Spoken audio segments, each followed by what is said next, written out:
Hello and welcome to Kent Tonight, live on KMTV. I'm Keelan Webster. Your top stories on Wednesday the 5th of December. A legacy of saving lives. Family of teen who died in car crash launch campaign in her honour. Doing this in her name, she would absolutely love to know that she's saving lives. A daughter's heartache. Tunbridge Wells woman misses mum's dying breath after lack of parking spaces. We've been together through so much, and at the very end I know she would have been frightened, and I wasn't there, I couldn't get to her. Picture perfect. Chatham woman named as one of the best artists in the country. Loved every minute of it. I've loved the painting, I've loved the filming, I've loved the competition. And in sport, Stones played the long game, Wheeler prepared to win ugly. But first this evening, the family of a teenager who died after a crash on the A249 have launched a campaign to try to save lives. Georgia Mann was only 15 when she tragically died in October. Her family now hope to promote road safety by urging people to get out of the car if they break down. Isabel Miller went to meet Georgia's sister, Sammy. The family of 15-year-old Georgia Mann, who died in a car crash on the A249 in late October, have started a campaign to raise awareness about road safety.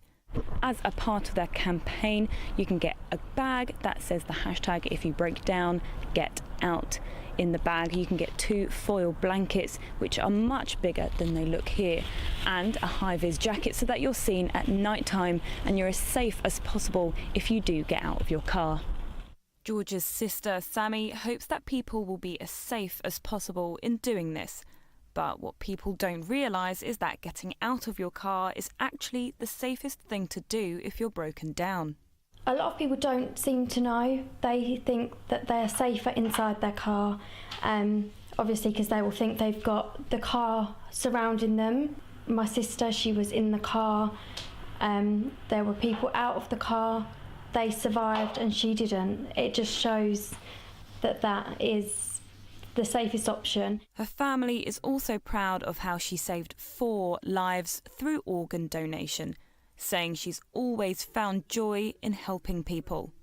Doing this in her name, she would absolutely love to know that she's saving lives. When I'm driving and I see people broken down, I think, please just get out of your car. I just wish you would know, but I don't want to put myself in danger by stopping to tell them that. So that's why I need it to be on a big scale, so people know that before they break down, without having to try and get them to know once it's too late, like we obviously did. Her family were overwhelmed by support when 500 people came to a candlelit vigil in Georgia's memory. And the £10,000 they aimed to raise to give Georgia the celebrity send-off she deserved was met in 24 hours. But they've raised the total to double that, so they can put funding towards the road safety campaign and more. So then I thought, we'll raise the money so then we can donate money to the hospital, because they really were amazing. They helped us so much in the worst time possible. So I decided that I should start a campaign to stop this happening to anybody else, because it really is horrible to lose someone to something that a simple bit of advice, if she had have just known it. Isabel Miller for KMTV. The jury in the election expenses trial of Kent MP Craig McKinley has retired to consider its verdict. The trial at Southwark Crown Court of the South Thanet MP and 2 others has been going on for more than 7 weeks. The case relates to expenses submitted for the 2015 general election campaign. Mr McKinley has denied charges that he falsified election expenses returns after beating former UKIP leader Nigel Farage to the seat. He is one of 3 defendants in the trial. Nathan Gray, his election agent at the time, and Marion Little, an experienced election campaign coordinator, also deny similar charges.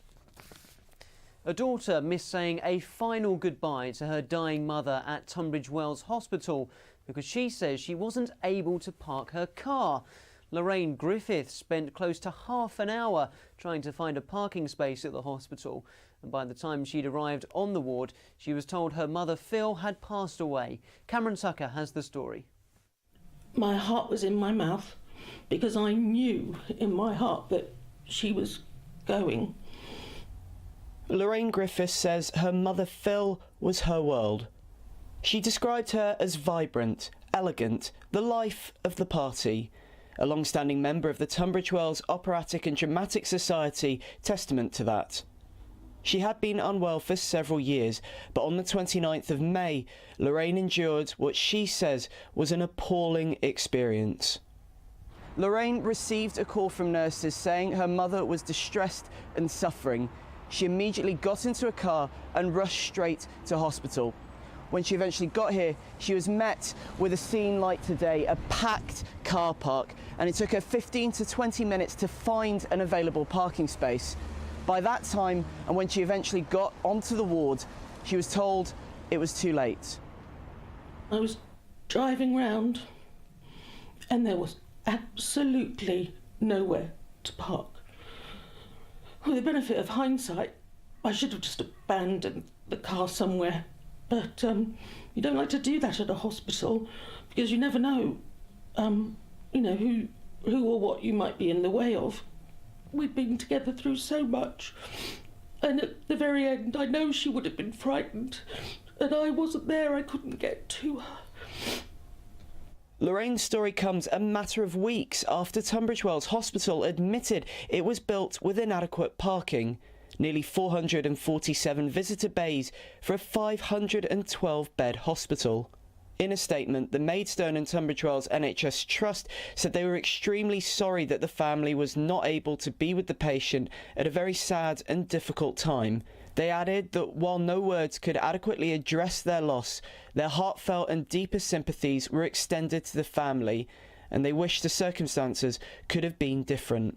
It's shameful, the lack of parking there. I mean, I've been to the hospital a number of times with Mum, and it's always difficult. But how they can have built a 512-bed hospital, I think it is, with all the staff that are based there as well, and have so little parking. It's just ridiculous. For Lorraine, she's left with memories of her mother and a hope that what she endured doesn't happen to others. Cameron Tucker, KMTV, Tunbridge Wells. Next tonight, Kent's politicians headed to the Commons today as the Brexit debate continues to heat up ahead of next week's crucial vote. MPs will decide whether or not to back Prime Minister Theresa May's Brexit deal on December the 11th. But after ministers agreed to publish the government's full legal advice on the deal, after MPs found them in contempt of Parliament, can you now explain what is going on with Brexit? We asked shoppers in Gillingham. No, I don't, because I read the news every day and I still don't know what's going on. 1 minute it's the bill's better than no deal, then next minute it's no deal. Oh yeah, yes, all the arguments, and I think she's going to have a tough time passing in the Parliament. I wouldn't like to be her, to be quite honest.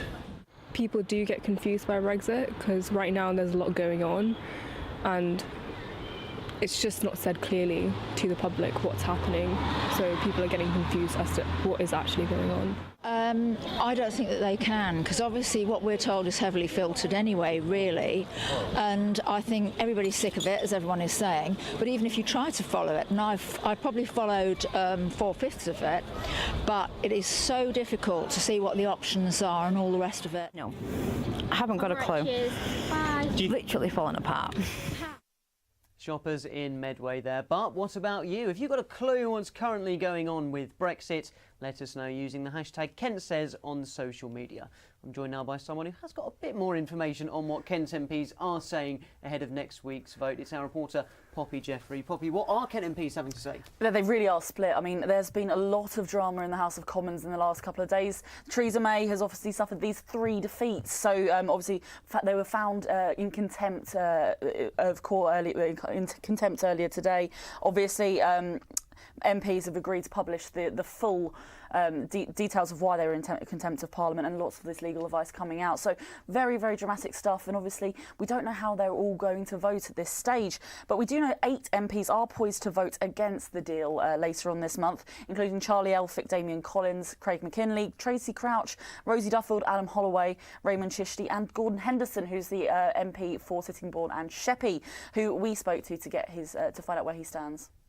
I genuinely read it hoping that I would be able to convince myself that there was something in there that I could sell to my constituents, that I could accept it. But I kept coming back to that clause about the backstop, which meant that we as a country would remain in the single market and the customs union until such times as an agreement was reached. And if an agreement's not reached, we will stay in there. Yeah, so we're still waiting to hear from Tunbridge and Malling MP Tom Tugendhat and Gareth Johnson from Dartford as to where they stand on this. But one person who's not staying tight-lipped is Roger Gale, who we saw having a bit of a go at Boris Johnson. We will not be taking back control, but losing control. I'm very grateful to the right honourable gentleman for giving way. He appears to be one of those who prefers the grievance to the solution. My right honourable friend, the Prime Minister, has come up with a solution. What's his big idea? Of course, we'll have much more build-up to the big vote next week. Poppy, thank you very much indeed. Thank you. After the break, Harry will be here with all of today's sport, and we'll have the latest after police evacuated a residential street in Rochester this morning. We'll see you in a few minutes.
Welcome back to KentOnline, live on KMTV. Commuters are being told to expect long delays after a crash on the A20 near Swanley this afternoon. It's understood a vehicle hit a footbridge on the London-bound carriageway near the Swanley interchange. Joe Caution is at the scene for us now with more details. Joe, just give us a bit more information as to what happened this afternoon.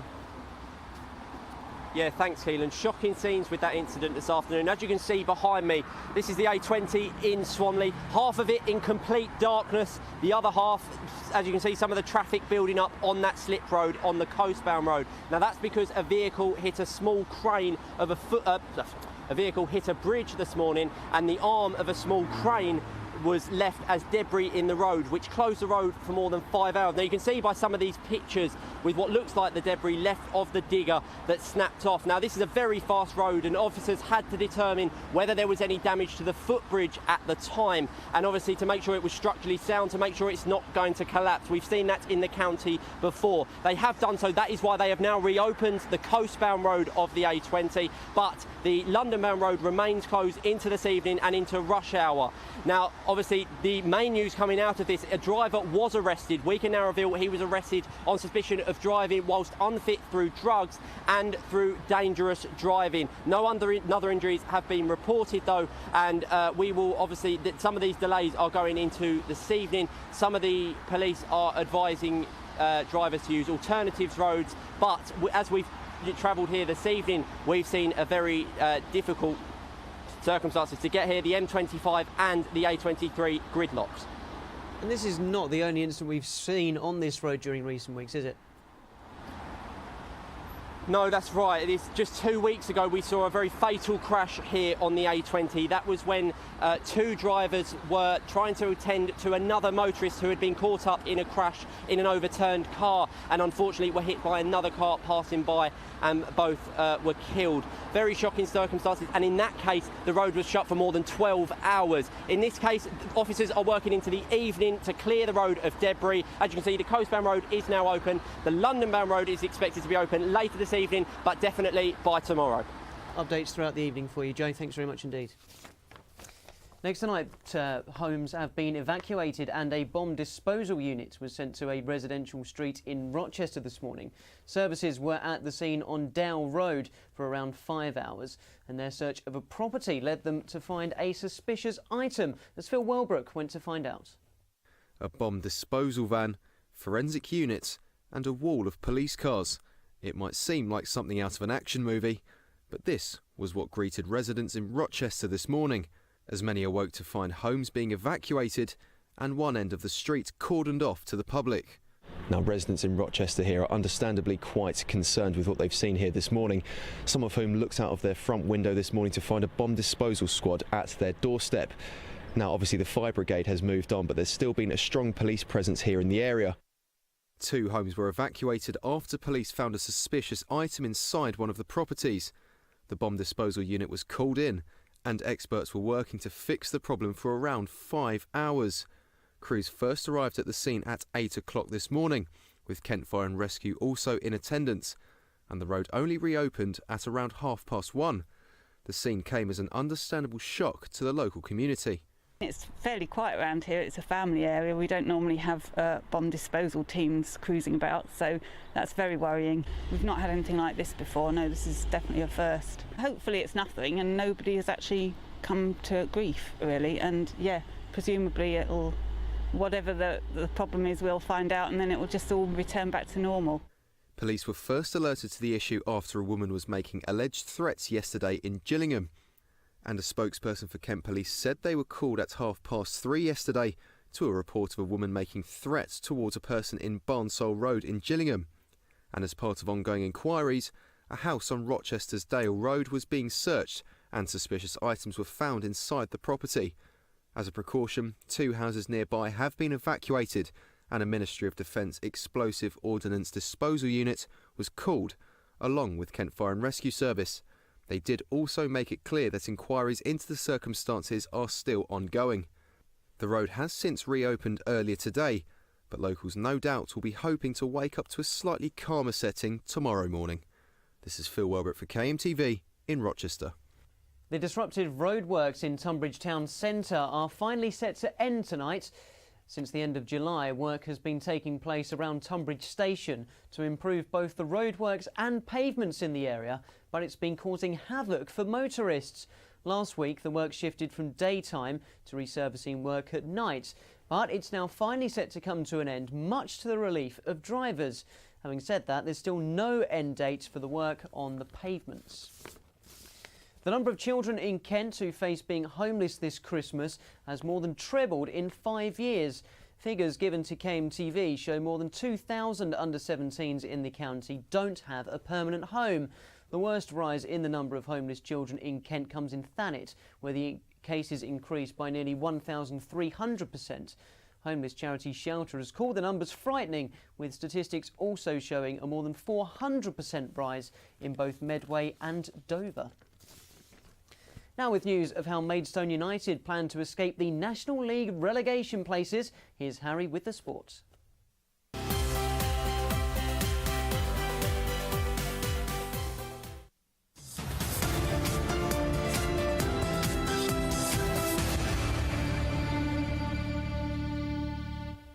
First this evening, and Maidstone United boss Harry Wheeler says he's prepared to win ugly as he tries to free the Stones from a relegation battle.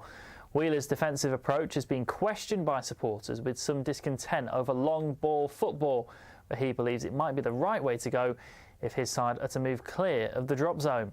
We've got to learn to do the right things in the right areas, and we've got to learn that. You know, we had 4 chances second half. They all come, 3 from hooking the ball on, 1 from a diagonal ball from an hour and a half. 4 chances. The other chance didn't come from little ticky-tacky passing, and in the games we've won, we've been very direct, and it's something that we might have to do again, and try and start pushing to go and get results. Dropping into the National League South now, and Dartford were left to rue missed chances as they lost to Torquay at Prince's Park. The high-flying Gulls struck twice inside the final 18 minutes to complete a 2-0 victory last night. Dartford dominated the first half but failed to capitalise while on top. The win for Torquay sent them top of the table. Their boss felt the first half was the best they've played all season when they had 14 attempts on target. However, he admitted they're not clinical enough in front of goal, an issue that's needed to be addressed quickly. Cricket now, and Kent interim CEO Ben Green's left the club. Green had been in the role since February 2018 but has departed, with Simon Storey appointed as the new Chief Operating Officer. Storey will begin his role on the 2nd of January next year. In the meantime, Director of Cricket Paul Downton will oversee operations at Canterbury. There's more sport coming your way later in the programme, and I'll see you then.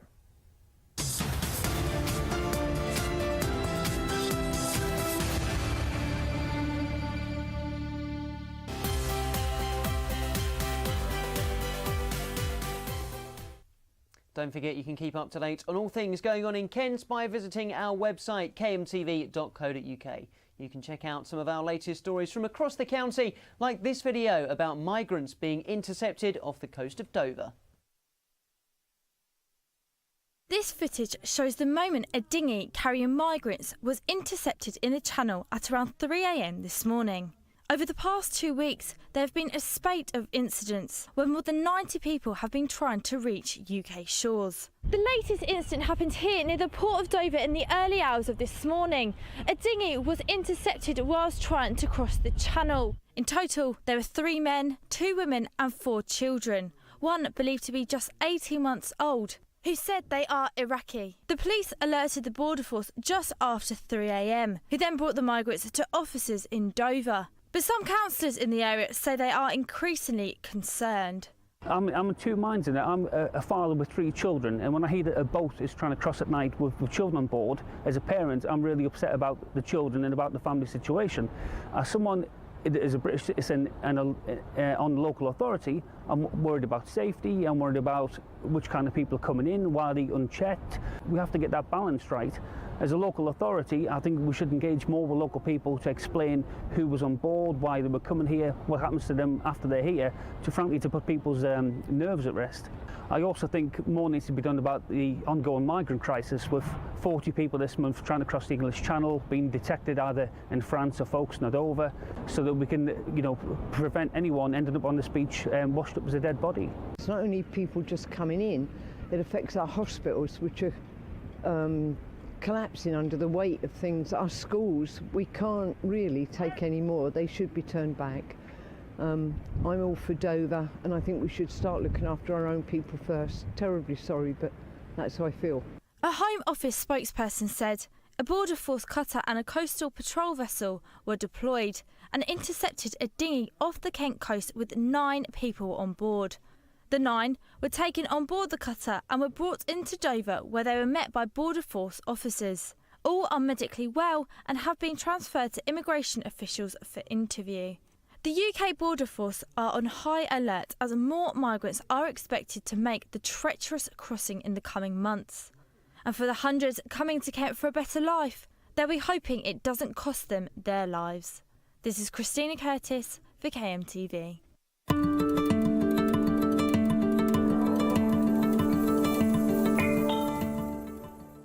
It's going to be overcast this evening across the county with some rain developing in the east, lows of 11 degrees. Conditions will stay much the same tomorrow morning with highs of 12. And into the afternoon, winds will pick up a bit, but it's set to stay mild with highs of 13 degrees in most parts. Looking forward to the next few days, and the sun will return on Saturday with highs of 10 degrees.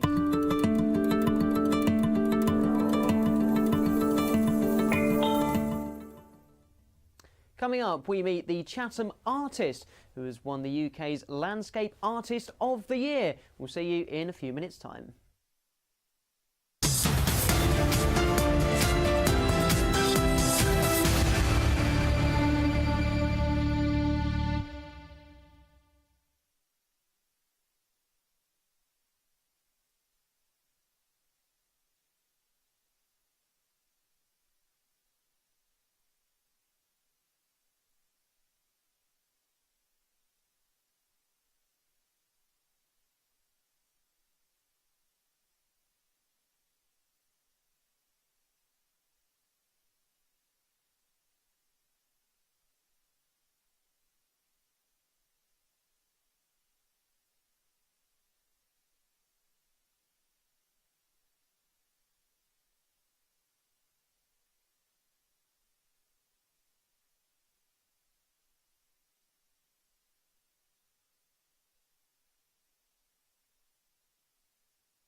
and welcome to Kent Tonight, live on KMTV. I'm Keelan Webster. Your top stories on Wednesday the 5th of December. A legacy of saving lives. Family of teen who died in car crash launched campaign in her honour. Doing this in her name, she would absolutely love to know that she's saving lives. A daughter's heartache. Tunbridge Wells woman misses mum's dying breath after lack of parking spaces. We've been together through so much, and at the very end I know she would have been frightened, and I wasn't there, I couldn't get to her. Picture perfect. Chatham woman named as one of the best artists in the country. Loved every minute of it. I've loved the painting, I've loved the filming, I've loved the competition. And in sport, top of the charts, Jill Striker nominated for Fans Award. A reminder of our top story this evening. The family of a teenager who died after a crash on the A249 have launched a campaign to try to save lives. Georgia Mann was only 15 when she tragically died in October, and her family now hope to promote road safety by urging people to get out of the car if they break down. Isabel Miller went to meet Georgia's sister, Sammy. The family of 15-year-old Georgia Mann, who died in a car crash on the A249 in late October, have started a campaign to raise awareness about road safety. As a part of their campaign, you can get a bag that says the hashtag "if you break down, get out." In the bag you can get 2 foil blankets, which are much bigger than they look here, and a high-vis jacket so that you're seen at night time and you're as safe as possible if you do get out of your car. Georgia's sister, Sammy, hopes that people will be as safe as possible in doing this. But what people don't realise is that getting out of your car is actually the safest thing to do if you're broken down. A lot of people don't seem to know. They think that they're safer inside their car, obviously because they will think they've got the car surrounding them. My sister, she was in the car. There were people out of the car.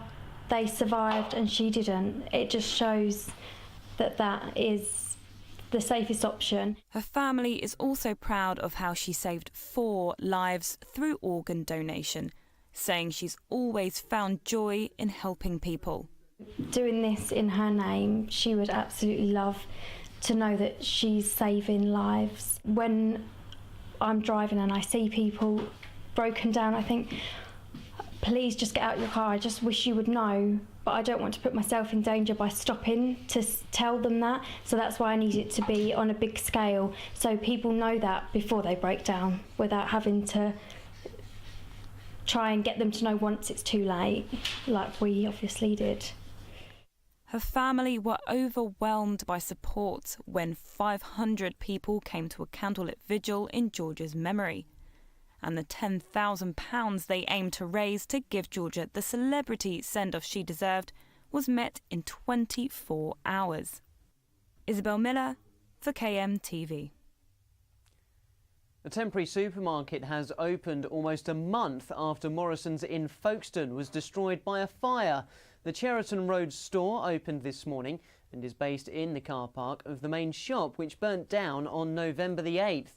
The building went up in flames after a deep-fat fryer in the store's cafe is believed to have caught alight. The temporary store has enough stock for a weekly shop, as well as Christmas products, and employs 80% of the original staff. Dentists in Kent are warning patients to make sure only registered professionals carry out teeth whitening treatments. It comes after a woman who's been convicted of illegally whitening people's teeth said she didn't know it was against the law. To talk more about this, I'm now joined by Dr. Alfred Kolasvari from High Street Medical Dental Practice in Gillingham. Dr. Alfred, thanks ever so much for joining us. Thank you for having me. Firstly, just give us a bit of insight as to why it is important to make sure a professional is doing your teeth whitening. It is very important because obviously you can have side effects like any other kind of treatment that you have done, and it's very important for us to explain to the patient exactly what are the side effects and they can be involved in teeth whitening done by a professional person we are able to evaluate obviously the teeth status. If obviously the dentist will be able to explain to you if you have any kind of restoration like fillings, crowns, veneers, inlays, they are not going to whiten. So you need to be very, very careful when somebody is going to perform tooth whitening. It needs to be a registered person who's going to be able to tell you all the pros and cons and if you're suitable to have the treatment done or not. How can patients check that their dentist is professional when it comes to teeth whitening? So obviously when you're going to see your dentist, there are dentists who are cosmetic dentists, there are dentists who are obviously trained to use different materials in order to be able to perform tooth whitening. There's also dentists who obviously are undertaking at this point in time different kind of courses to be able to perform obviously tooth whitening, and obviously obviously you can ask them about cases that they've done before to show you pictures before and after, and they will be able to obviously talk you through regarding the treatment.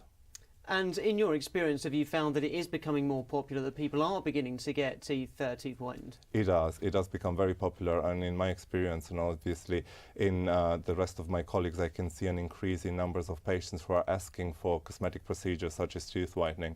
It's very important, obviously, because when we are providing a tooth whitening, we can obviously trace the products that we are using. The majority, you can find them now online, you can buy them from different websites, they're available. The problem is when you use something like that, you won't be able to trace. If something happens and you get any side effects like burning gums, swelling lips, or airways are obviously blocked because of that, you won't be able to trace it. We are able to obviously trace it back to the manufacturers, and that's what it is. We don't have any kind of issues and problems so far, and that's why I would advise all the patients to make sure that they are going to be able to get in touch with their own dentist and find out to do obviously a tooth whitening before they will be able to obviously carry on and be able to do the treatment that's obviously necessary in order to start having the procedure done. The procedure in the dental practice is done with whitening trays. They're special customized trays that we take impression on the upper and the lower arch, and we send it to the technician. The laboratory will be able to make the customized tray rather than obviously having something that's been bought online, and that will obviously allow us to... OK, Dr. Alpha, we are unfortunately out of time this evening, but thanks ever so much for joining us. You're more than welcome, thank you. Thank you. Now back to the news that Kent's politicians were in the Commons today as the Brexit debate continues ahead of next week's crucial vote. MPs will decide whether or not to back Prime Minister Theresa May's Brexit deal on December the 11th. Kent's politicians are generally split on which way to go, but what about you? Would you like to accept the deal? Are we better off with a no deal, or should we erase the last 2 years and remain in the EU? We asked shoppers in Gillingham. Remain in the EU. The only reason is no deal does sound like very risky, and the government's deal, I don't really understand it, to tell you the truth. I don't want the current deal, but I still say we should leave because they're useless. That's a tough one. I'd probably still vote out, but it needs to be explained better. It needs to be put better. What I would want to choose is leave, but with a deal that isn't Theresa May's deal. Whether we've got any chance of getting a different deal with them, I don't know. I'm a very strong leaver. Brexit should be, well, finished. I just don't think it's a great idea for the country. I think we should remain in the European Union, stay friends with our allies, but we just hope and see what happens in the future. Just have the best deal that we can have, because obviously it's happened and now we just have to deal with what's to come. I don't believe in it. No, I just don't want to know. OK. Because what the people says, that should be it. An artist who grew up in Chatham has won a national competition. Jen Gash has been named Landscape Artist of the Year, and Poppy Jeffrey's been chatting to her. An artist originally from Kent has been crowned Sky Arts Landscape Artist of the Year after a national search. Jen Gash, a former pupil and head girl at Fort Pitt Grammar School in Chatham, now lives in Bristol. I am from Kent originally, yes. Left Kent about, 10 years ago or so. So we lived in Medway Towns mostly, and I went to school at Fort Pitt. In fact, I was head girl there in the 1990s, something like that. So Kent born and bred, really. It's been a really exciting, amazing, a little bit stressful here and there a few months, but the whole thing has been just really enjoyable. I loved every minute of it. I've loved the painting, I've loved the filming, I've loved the competition, everything about it. It's been fabulous. I'm kind of sad that it's over actually. She won her first heat filmed on Broadstairs Beach this summer and said the Twitter backlash was hard to swallow. Well, the reaction online to my first heat was energetic. I'd say it was an energetic response online.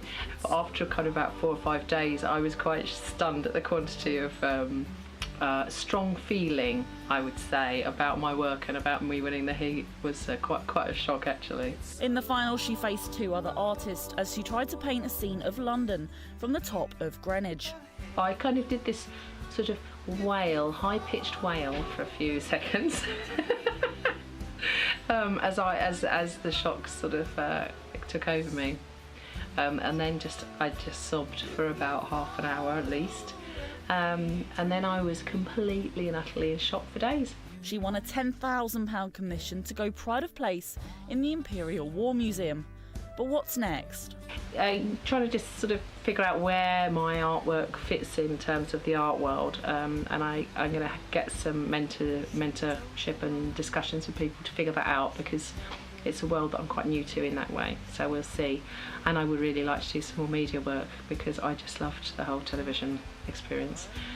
So anyone needs an art presenter, you know, creativity stuff, I'm there. It's important to remember that art is highly subjective, and Jen's art is reminiscent of these words from Degas.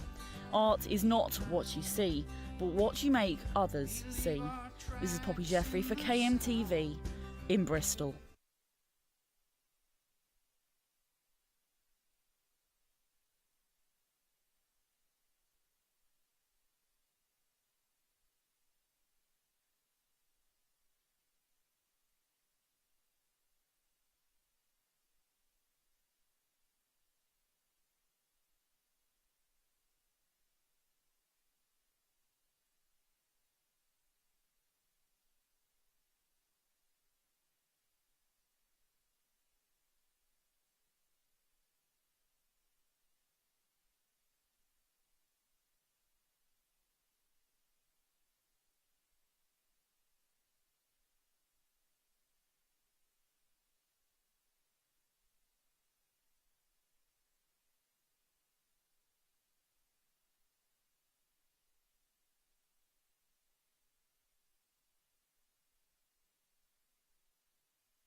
Welcome back to KentOnline live on KMTV on Wednesday the 5th of December.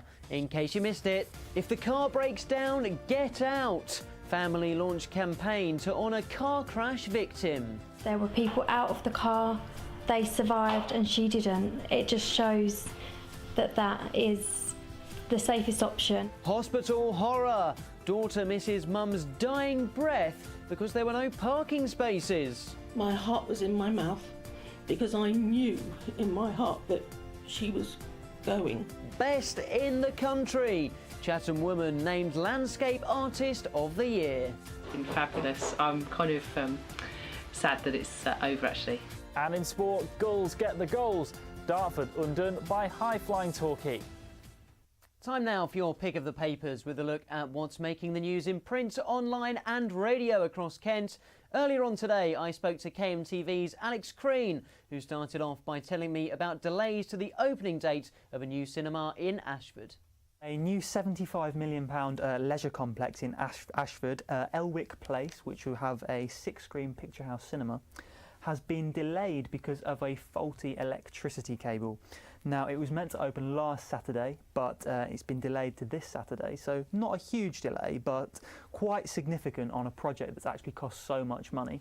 Now, they say that it's nothing to do with the people that have done the construction. They say it's just a fault that could have happened anywhere. UK Power Networks have been working hard to restore the power, and they've had to sort of rip up some of the new surface that's gone on there, so it will be a temporary surface outside when it opens on Saturday. But the picture house cinema should still open on the 15th of December as planned, so it's just a little bit of a delay that probably shouldn't really be happening when you're spending that much money on a new complex. Yeah, a little bit frustrating, but hopefully all systems go by next Saturday. What's your second story, please? So the second story is Folkestone, a restored railway station in the harbour area that was actually completed earlier this year, will be turned into a market, because there's not been a market in the harbour area of Folkestone for some years now, and they're hoping that by putting a market in there, they'll have sort of special themed days like artisan food and vintage things, will attract more visitors to the area, because obviously it's a seafront. There should be lots of visitors there. It's a natural place for them to go. So the thinking is that they've submitted the application to Dover District Council, that 8 years this market will continue. Hopefully in that time it will get fairly established and just be really good for a station that was built in 1850, so giving a lease of life. Absolutely, very best of luck to them. We're hoping it's just as busy as it is in this picture. Of course, we're in the midst of panto season now. What more can you tell us about that? So in Tunbridge Wells, Brookside star Claire Sweeney is reprising her role as Carabosse at the Assembly Hall Theatre panto. She says she really loves the role because she gets to play a bit of a baddie, and apparently she really connects with that, so read into that what you will. The panto runs from Friday right through till the 2nd of January, so there's plenty of time if you're in Tunbridge Wells and if panto's your thing. Go and see Claire Sweeney from Brookside in the panto again. Plenty of opportunities for a bit of panto throughout the county. Alex, thanks very much indeed. A reminder, you can watch KentOnline live and on catch-up at our website, kmtv.co.uk. You can stay up to date with all the news, sport and weather from right across Kent. Whenever and wherever you are, you'll find breaking news, local features and repeats of our special programmes. With news of a big weekend for one of Kent's football clubs, here's Harry with the sports.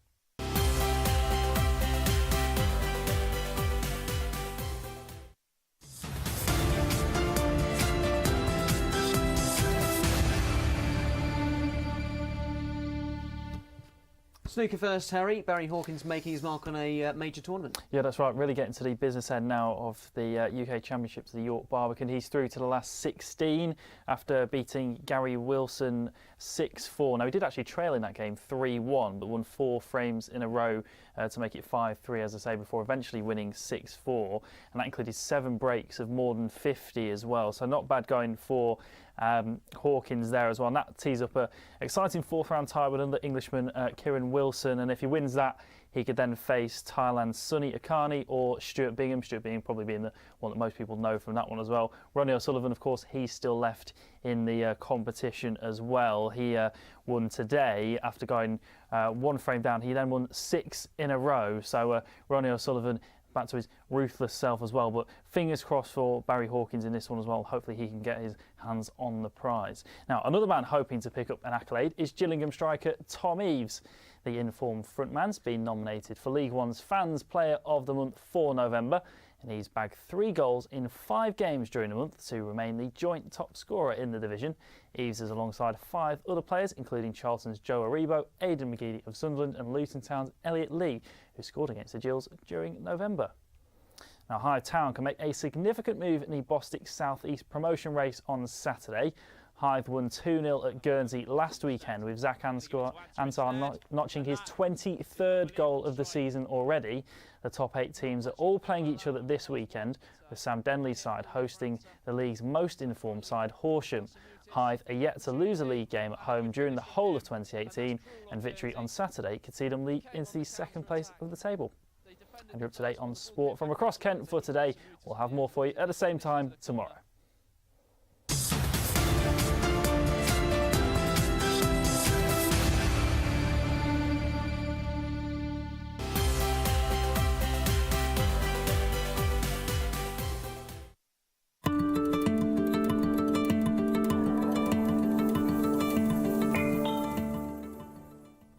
It's going to be overcast this evening across the county, with some rain developing in the east, lows of 11 degrees. Conditions will stay much the same tomorrow morning, with highs of 12 into the afternoon, and winds will pick up a bit, but it's set to stay mild, with highs of 13 degrees in most parts. Looking forward to the next few days, and the sun will return on Saturday with highs of 10 degrees.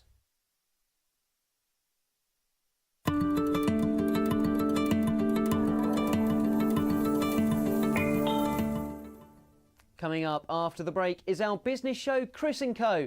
In a minute, I'll be speaking to Chris Price about what you can expect on this evening's episode. But first, here's Louisa Britton with this week's Business Roundup. More than 60 workers at a pharmaceutical firm have been told their jobs are under threat. Staff at a seeker in Queenborough, which is one of Sheppey's largest employers, received the news yesterday. The firm says it will no longer manufacture active pharmaceutical ingredients at the North Road plant. The base has 450 permanent employees, which means 15% of its workforce is affected. The shock decision follows a spate of redundancies at the firm in March this year. An uncertain future also faces staff at Saga this Christmas, as the company has announced redundancies will be made, but the number is still unclear. The holiday and insurance company, which has around 5,000 employees and has its headquarters in Folkestone, is set to ditch an amount of its workers this month as part of a restructure. It follows on from the last festive season, where about 100 of its workers were left jobless just before Christmas. The taxman has issued a court proceeding against Ebbsfleet United over an unpaid bill. HM Revenue and Customs issued a petition against the club last week, it's emerged. The size of the tax bill owed has not been revealed, although Ebbsfleet bosses said the issue had been resolved. The revelation comes at a difficult time for the club, which has paid players late in 7 of the last 10 months. It opened a £5 million new stand in November, with a new boardroom, changing area and hospitality facilities. And 2 of the county's accountancy firms have confirmed they're to merge. The Kent offices of National Chartered Accountants Haynes Watts will merge with MHA McIntyre Hudson. The move will create a county-wide team of 10 partners, 2 specialist directors and more than 80 accounting and support staff operating from MHA McIntyre Hudson's offices in Maidstone and Canterbury. So Chris & Co. coming up for you in a few minutes' time. Chris, what can we expect tonight? Well, the big topic tonight is housing, actually. So it's no secret that this country has been faced with a major housing crisis for a long period of time, something that politicians are constantly talking about. And yet today we had Gordon Henderson, the MP for Sheppey and Sittingbourne, standing up in Prime Minister's questions and imploring the Prime Minister to do something about the increase in the number of houses that Swale, the area that he represents, is having to build. So at the moment it's forecast to build something like 776 houses. It's something like 776 houses a year until around 2031. That could increase if the government gets its way. And he doesn't feel that that's fair. So we'll have a big chat with our guests about whether or not indeed he has a point, whether or not that is fair, and whether or not actually these kind of things need to come forward, because ultimately we have a situation where a lot of the population are finding it very difficult to get a house at the moment. And it is exactly that, isn't it? You get a lot of people that are saying we shouldn't be building houses on greenbelt sites and reducing all the green land, but you do need young people to get on the housing ladder. Yeah, I mean, it's very difficult, isn't it, to have that balance. So yes, there is that huge argument about brownfield versus greenfield, and wanting developers to build on brownfield land. That's almost one argument in itself.